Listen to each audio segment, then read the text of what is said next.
Un encuentro con su palabra, porque secase la hierba, marchitase la flor, mas la palabra de Dios permanece para siempre. Con ustedes, el doctor José Ricardo Arias Quintero.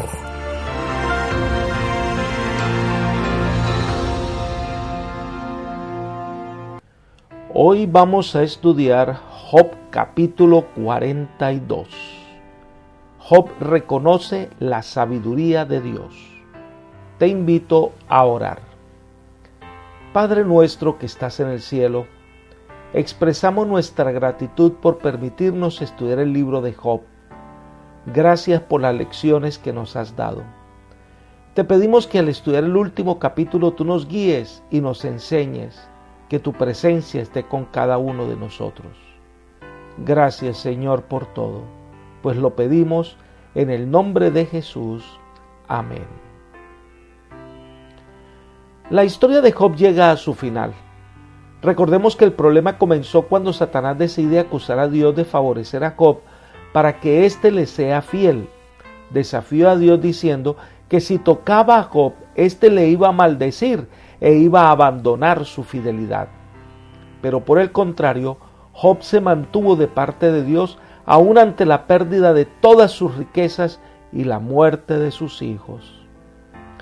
La siguiente sección vemos a Job presentando su queja porque no entendía lo que estaba pasando y sus amigos vinieron y trataron de explicar el infortunio de Job acusándolo de ser pecador.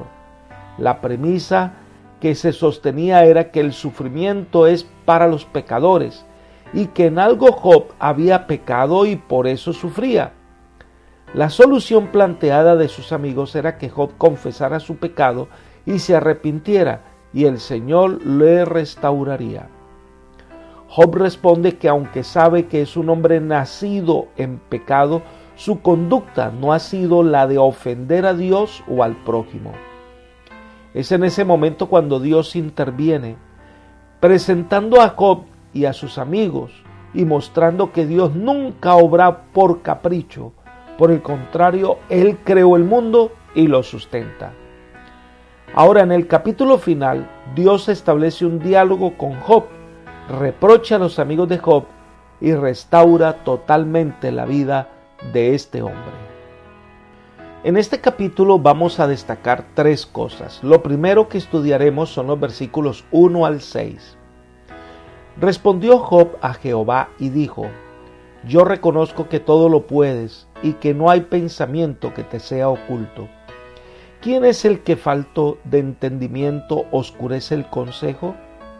Así hablaba yo y nada entendía. Eran cosas demasiado maravillosas para mí que yo no comprendía.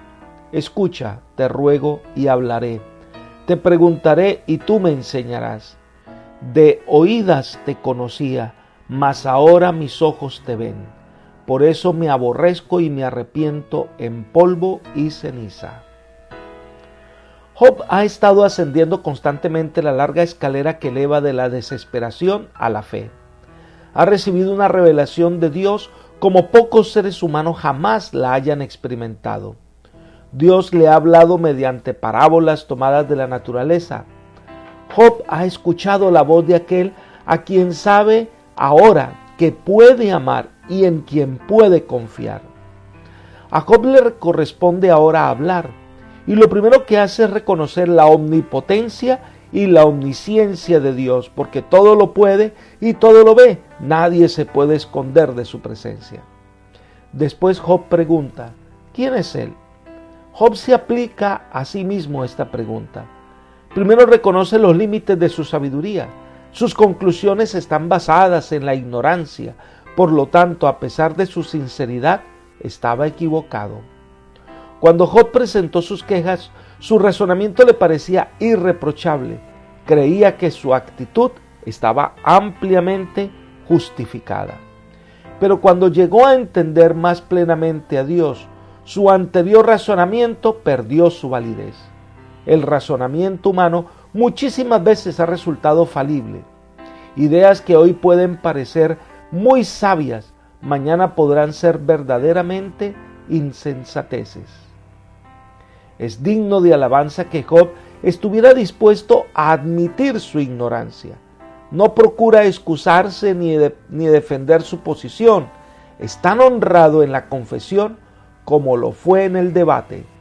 Esta característica forma parte de la integridad que el relato asigna a Job desde el mismo comienzo, un hombre íntegro. El arrepentimiento de Job se debe a que él, en su desesperación, reclamó a Dios de algo que no podía entender. Quizás hubo algo de imprudencia en sus palabras, pero nunca su confianza en Dios disminuyó. Por el contrario, se aferró al Señor en medio de sus sufrimientos inexplicables. Había venido una tremenda prueba, pero su fe en el Señor salió triunfante. Ahora, la lección más importante del libro está en el versículo 5. Volvamos a leer. De oídas te conocía, mas ahora mis ojos te ven. Ahora su experiencia está basada en lo que había oído. Ahora adquiere conocimiento de primera mano. Es la transición entre la experiencia religiosa basada en la tradición, que sostenía que el sufrimiento era el castigo de Dios para los pecadores, a una experiencia religiosa basada en la comunión personal con Dios. Ahora Job ha visto a Dios, sabe que Dios es infinitamente poderoso y bondadoso, y también sabe que a pesar de que pueda sufrir, es hijo de Dios. Dios no le ha explicado por qué motivo sufre, pero Job está convencido de que cualquiera sea la razón, no necesita tener dudas. La experiencia de Job nos enseña sobre el verdadero significado de la fe, y esa fe se basa en el conocimiento que ahora tiene de Dios. Conoce a Dios y confía en Él. Sabe que Dios es bondadoso, justo, fiel y poderoso. Ahora lo conoce por experiencia propia. No espera recibir nada a cambio para confiar en Dios. Ahora solo debe esperar en Él. Ha llegado a entender que las circunstancias de la vida nunca deben alterar su fe en Él. Confía en lo que Dios es y espera en Él. La segunda parte de este capítulo son los versículos 7 al 9. Leamos. Aconteció que después que habló Jehová estas palabras a Job, Jehová dijo a Elifaz el temanita: Mi ira se ha encendido contra ti y tus dos compañeros, porque no habéis hablado de mí lo recto, como mi siervo Job. Ahora pues, tomad 7 becerros y 7 carneros, id a mi siervo Job, y ofreced holocausto por vosotros. Mi siervo Job orará por vosotros, y yo de cierto lo atenderé, para no trataros con afrenta, por no haber hablado de mí con rectitud, como mi siervo Job. Fueron pues Elifaz el temanita, Bildad el suita y Sofar el naamatita, e hicieron como Jehová les había dicho, y Jehová aceptó la oración de Job. Dios dirige su atención a los 3 amigos de Job y habla a Elifaz como el principal de los 3. Dios había reprendido a Job por su falta de comprensión, pero dice que su ira se ha encendido contra los 3 amigos porque no habían hablado lo recto. Esto suscita la interesante pregunta en cuanto a la diferencia entre los errores de Job y los errores de sus amigos. Al analizar esta diferencia, se nota que Job erró por causa del sufrimiento, la presión, el desánimo y la desesperación. Era víctima de una situación que no podía comprender. Sus afirmaciones solían ser impacientes y algunas veces se acercaban al sacrilegio. Sin embargo, en todo momento sostuvo su confianza en Dios. Los amigos no sufrían como Job. Sus palabras equivocadas eran expresión de una filosofía falsa. Permitían que la tradición opacara su simpatía. Pensaban que su dureza se justificaba porque su concepto de Dios parecía exigir tal actitud. Elifaz y sus amigos tienen muchos equivalentes a los tiempos modernos. Hombres buenos que se sienten moralmente obligados a defender sus ideas erróneas. Job se equivocó, es verdad, pero en comparación con sus amigos habló lo recto. Sus lastimosos clamores de desesperación eran más agradables a Dios que la fría lógica de sus amigos.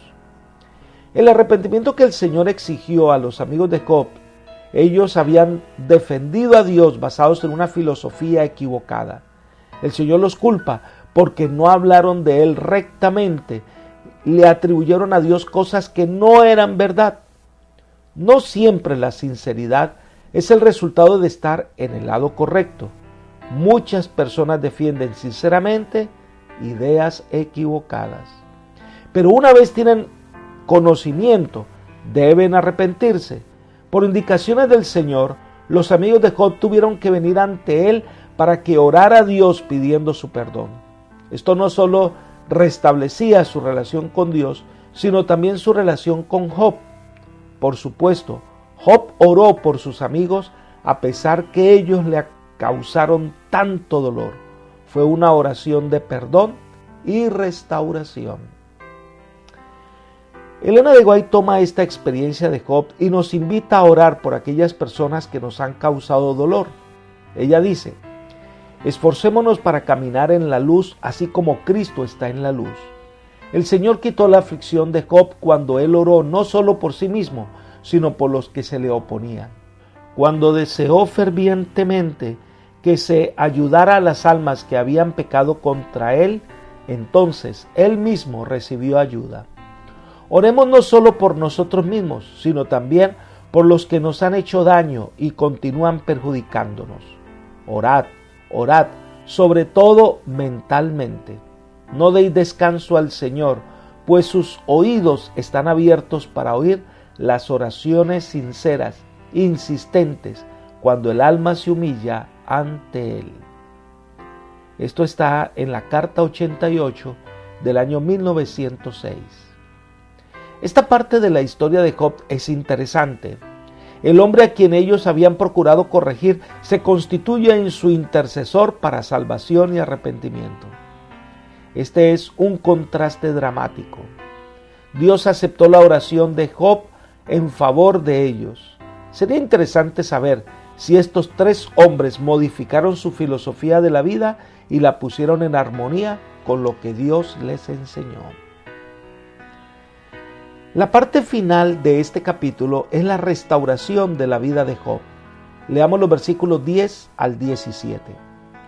Cuando Job hubo orado por sus amigos, Jehová le quitó la aflicción y aumentó al doble todas las cosas que habían sido de Job. Todos sus hermanos, todas sus hermanas y todos los que antes le habían conocido vinieron a él y comieron pan con él en su casa. Se condolieron de él, lo consolaron de todo aquel mal que Jehová había traído sobre él, y cada uno le dio una moneda de plata y un anillo de oro. Jehová bendijo el postrer estado de Job más que el primero, porque tuvo 14,000 ovejas, 6,000 camellos, 1,000 yunta de bueyes y 1,000 asnas. También tuvo 7 hijos y 3 hijas. A la primera le puso el nombre de Gemima, a la segunda Cesía, y a la tercera Keren Hapuc. Y no había en toda la tierra mujeres tan hermosas como las hijas de Job, a las que su padre dio herencia entre sus hermanos. Después de esto vivió Job 140 años, y vio a sus hijos y a los hijos de sus hijos hasta la 4ª generación. Job murió muy anciano, colmado de días. ¿Saben? El Nuevo Testamento enseña que el perdón de Dios se concede en proporción con el perdón que los hombres se conceden mutuamente. En el caso de Job, parece vislumbrarse este principio. Su fortuna cambia cuando ora por sus amigos. No debe entenderse que la oración intercesora, por muy sincera que sea, garantiza prosperidad material. No es lo que estamos tratando. El libro de Job en conjunto niega esta suposición. Este caso muestra que Dios aprueba al hombre que está dispuesto a orar por los que lo han deshonrado. Los parientes de Job lo habían olvidado y abandonado y se habían vuelto contra él, pero después de que la situación se modificó, aparecen para celebrar con él lo ocurrido. Parece que no se atrevían a simpatizar con él hasta no tener la evidencia de que todo saldría bien. La familia de Job actuó como muchos de nosotros. Esperamos saber cómo se desarrollan las cosas y cuando vemos que todo ha sido aclarado, venimos entonces a consolar, a ayudar y a fortalecer la vida de aquella persona. La Escritura dice que con la bendición de Dios, otra vez Job fue un hombre próspero. Su familia le dio presentes, lo consolaron. Otra vez tuvo una familia estable, tuvo hijos y tuvo hijas. Se cree que vivió alrededor de unos 140 años más para ver a sus nietos hasta la 4ª generación. El final de Job puede ser el final de todos los fieles hijos de Dios. Esperamos que cuando el Señor venga por segunda vez a nuestra tierra, seamos restaurados completamente. La restauración es una obra maravillosa de Dios. El enemigo ataca a la humanidad, trae ruina, dolor, muerte, sufrimiento, enfermedad, odio, violencia y mucha maldad. Los seres humanos estamos vestidos de cilicio de dolor. Pero viene Dios que toma el lugar del hombre, vence el dolor y la muerte y ahora abre sus manos y nos ofrece esperanza de vida. Y un día el Señor terminará el dolor de este mundo y el final de la historia de la humanidad se resume en una palabra: restauración. Dios hará nuevas todas las cosas. Dios quitará todo vestigio del mal. Moraremos en su presencia para siempre. Apreciado amigo y hermano, la historia de Job descorre el velo para mostrarnos parte de la trama del gran conflicto de los siglos. Un enemigo que acusa, que destruye, que quiere culpar a los fieles hijos de Dios, es el causante de todo lo malo, que no quiere que nadie adore al Señor. Por otra parte, vemos a un Dios paciente, un Dios que vela por sus hijos, un Dios que restaura. Finalmente, en la vida de Job, Dios sale triunfante. Sí, se puede ser fiel al Señor. Sí, se puede ser obediente. Y sí, se puede tener fe. Dios tenía razón. Dios siempre la tiene. Y Dios quiere hoy contar contigo para formar parte del pueblo que vivirá con Él por la eternidad. Hoy Dios quiere tomarte en sus brazos y guiarte en medio de la tormenta al puerto de eterna paz. Solo hay una condición: confía en Él. Que el Señor te bendiga hoy y te guíe por sendas de paz. Es mi oración por ti. Amén.